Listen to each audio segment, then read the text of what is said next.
राजा साहब का शानदार महल रौनक से भरा था। नौकर इधर उधर भाग रहे थे, शाम की भव्य पार्टी की तैयारी में जुटे हुए थे। लेकिन इसी उत्साह के बीच एक खौफनाक खोज ने महल की दीवारों को हिलाकर रख दिया।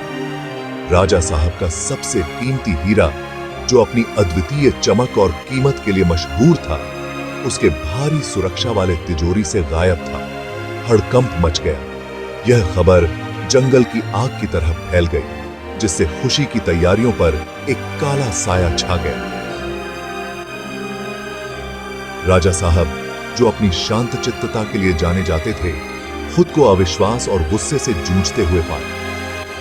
हीरा केवल एक रत्न नहीं था, यह उनके परिवार की विरासत का प्रतीक था, जो पीढ़ियों से चला आ रहा था। इसका नुकसान उनके गर्व के लिए एक आघात था और उनके परिवार के सम्मान पर एक धब्बा था।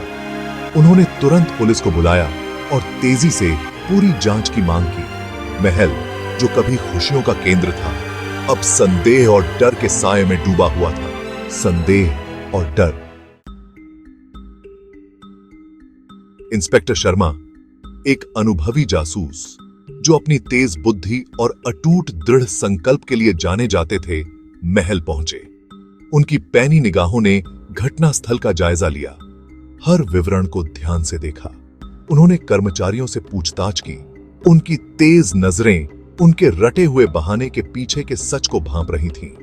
नौकर साफ तौर पर घबराए हुए थे, अलग अलग बातें बता रहे थे।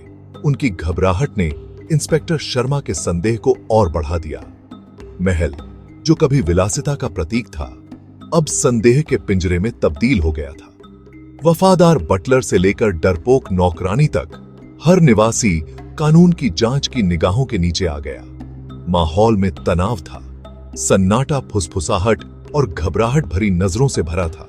जैसे जैसे इंस्पेक्टर शर्मा जांच में गहराई से उतरते गए, उनका सामना रहस्यों और झूठ के जाल से होता गया।